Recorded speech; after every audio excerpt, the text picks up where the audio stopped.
എനിക്ക് ഞാൻ ഫസ്റ്റ് തന്നെ സാരി ഡ്രേപ്പ് ചെയ്തിട്ടുണ്ടായിരുന്നു. അപ്പോൾ സാരി ഡ്രേപ്പ് ചെയ്യുമ്പോൾ ഇപ്പോൾ കൂടുതലും ബ്രൈഡ്സ് പ്രിഫർ ചെയ്യുന്ന ഒരു കാര്യം പ്ലഫി പ്ലീറ്റ്സ് വേണം എന്നുള്ളതാണ്. അപ്പോൾ പ്ലഫി പ്ലീറ്റ്സ് വേണം എന്നുണ്ടെങ്കിൽ നിങ്ങൾ സാരി എടുക്കുമ്പോൾ ശ്രദ്ധിക്കുക, പ്ലഫി ആയിട്ടുള്ള സാരി മാത്രമേ നമുക്ക് പ്ലഫി പ്ലീറ്റ്സ് ചെയ്യാൻ പറ്റത്തുള്ളൂ. ഓക്കെ, നെക്സ്റ്റ് നമുക്ക് ഫേസിലേക്ക് കിടക്കാം. അപ്പോൾ ആൾക്ക് 1-2 സജഷൻസ് ഉണ്ടായിരുന്നു. ഒന്ന് ഫേസിൽ ന്യൂഡ് ഷെയ്ഡ് ആയിരിക്കണം എന്നുണ്ടായിരുന്നു. പിന്നെ ഹെയർ ഓപ്പൺ ഹെയർ ആയിട്ട് കുറച്ച് പൂ വെച്ചിട്ട് മാത്രം കവർ ചെയ്താൽ മതി. അങ്ങനെ 1-2 ചെറിയ സജഷൻസ് ഉണ്ടായിരുന്നു. അപ്പോൾ ആൾക്ക് ഒരു സ്കിൻ ടോൺ മേക്കപ്പാണ് കൊടുത്തത്.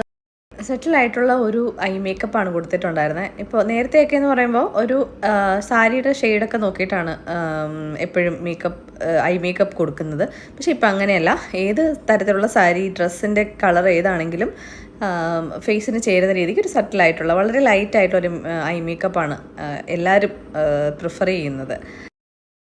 അതുപോലെ തന്നെ ലിപ് ഷെയ്ഡ് ആണെന്നുണ്ടെങ്കിലും നേരത്തെയൊക്കെ സാരിയുടെ ഷെയ്ഡ് അല്ലെങ്കിൽ ഡ്രസ്സിൻ്റെ ഷെയ്ഡ് ഏതാണോ അതൊക്കെ നോക്കിയിട്ടായിരുന്നു കൊടുക്കുന്നത്. പക്ഷേ ഇപ്പം അങ്ങനെയല്ല.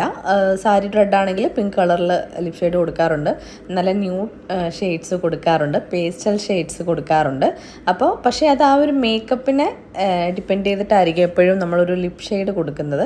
കാര്യം ആൾ എൻ്റെ അടുക്ക ന്യൂഡ് ഷെയ്ഡാണ് പറഞ്ഞിരുന്നെന്നുണ്ടെങ്കിൽ പോലും ഞാനൊരു ഔട്ടർ ലൈൻ കുറച്ച് ബ്രൈറ്റ് ആക്കിയിട്ട് ഇന്നർ ലൈൻ മാത്രമാണ് ന്യൂഡ് ഷെയ്ഡ് കൊടുത്തിട്ടുണ്ടായിരുന്നത്. ഇല്ലെന്നുണ്ടെങ്കിൽ വാഷ് ഔട്ടായി പോകുന്ന പോലെ. കാര്യം നമ്മളൊരു കംപ്ലീറ്റ് മേക്കപ്പ് ചെയ്തിട്ട് ഒരു കംപ്ലീറ്റ് ന്യൂഡ് ഷെയ്ഡ് ലിപ്പിന് കൊടുക്കുമ്പോൾ ഒന്ന് വാഷ് ഔട്ടായി പോകുന്ന പോലെ എനിക്ക് ഫീൽ ചെയ്തിട്ടുണ്ട് പേഴ്സണലി.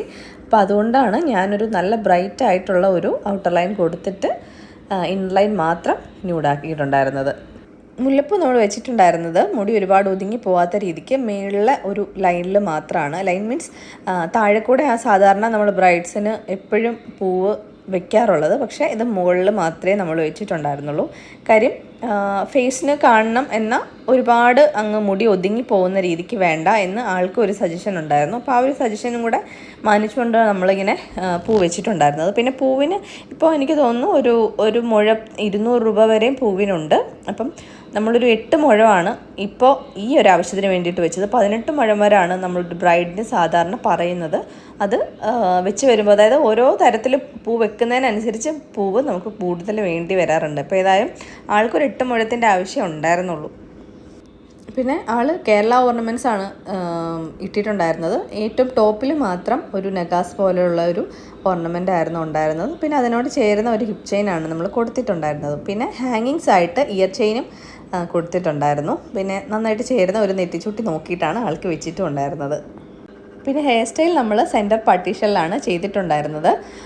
ആൾക്ക് ഇങ്ങനെ സജഷൻ ഇങ്ങനെ വേണം അങ്ങനെ വേണം എന്നൊന്നും ഉണ്ടായിരുന്നില്ല. ഹെയർ സ്റ്റൈൽ മിററിൽ നോക്കിയിട്ട് ആളുടെ ഫേസിന് ഏതാണ്